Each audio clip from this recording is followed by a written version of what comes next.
On January 4th, 2012, a stark black and white image appeared on an anonymous 4chan message board. The text was brief. It stated the author was looking for highly intelligent individuals, and to find them, a secret message had been hidden within the image itself. In an era where almost any query can be instantly resolved by typing a few words into a search engine, encountering a complete digital dead end is rare. Running the text of this post through online databases yielded exactly 0 hits. There was no context, no listed author, and no breadcrumbs. It was a true information vacuum. That void acted as a magnet. Within hours, thousands of programmers, cryptographers, and amateur sleuths gravitated toward the post, collaborating to figure out how a functioning message could be concealed inside a static picture. It became clear this was a highly deliberate digital trap, engineered to capture a very specific type of obsessive curiosity. This illustrates steganography, hiding secret data within an ordinary file's code.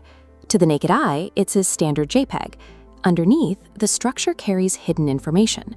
By running it through an extraction program called OutGuess, solvers isolated readable text buried inside that chaotic code. The necessity of specialized software like OutGuess served as an immediate filter.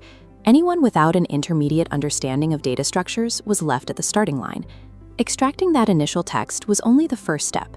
The resulting data forced solvers to parse increasingly obscure historical and cultural artifacts, beginning with references to medieval Welsh folklore. That folklore provided a trail pointing directly to the American-Canadian author William Gibson, specifically his 1992 poem Agrippa. When solvers decrypted the message hidden across these specific literary texts, the output was a functioning real-world phone number. Generating a dial tone shifted the stakes. The puzzle had breached the boundaries of a static digital file and become an active, interactive challenge.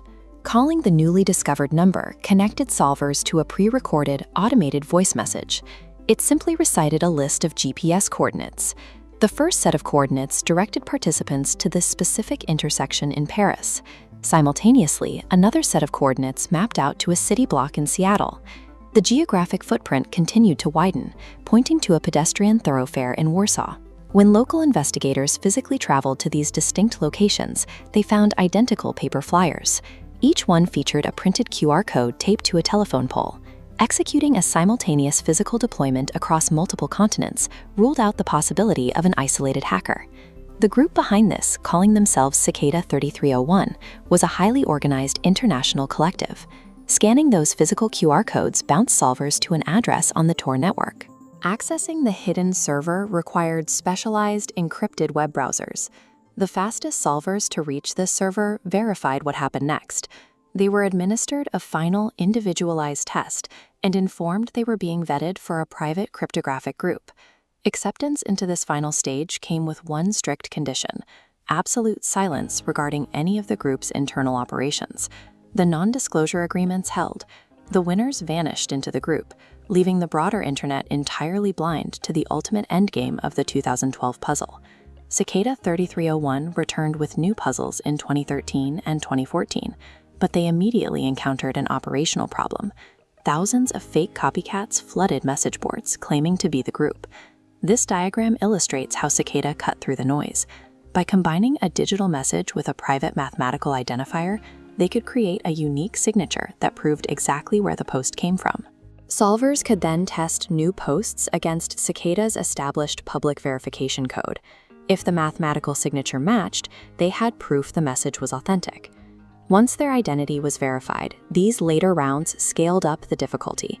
Solvers were required to reverse engineer software and analyze custom bootable Linux operating systems.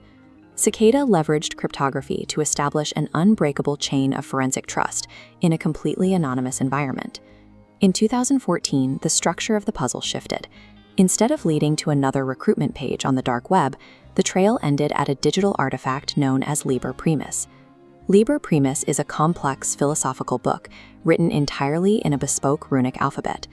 Despite years of computational analysis, the vast majority of those runic pages remain impenetrable, locked behind layers of encryption no one has broken. The untranslated bulk of this book represents a hard physical limit. The collective intelligence of the internet hit a wall it simply could not breach. The sheer scale of the operation fueled persistent rumors. Many theorize that Cicada was an elaborate recruitment drive designed by government intelligence agencies like the NSA. Similar suspicions were directed at the CIA and private cyber mercenary groups. Yet despite a decade of investigation, there is zero verified evidence of any institutional involvement. We can trace the verified facts. We understand their cryptographic mechanics, the physical locations they targeted, and the profiles they initially recruited. But the core tension is unresolved. Despite years of analysis, the true identity and the ultimate objective behind Cicada 3301 remain completely unknown.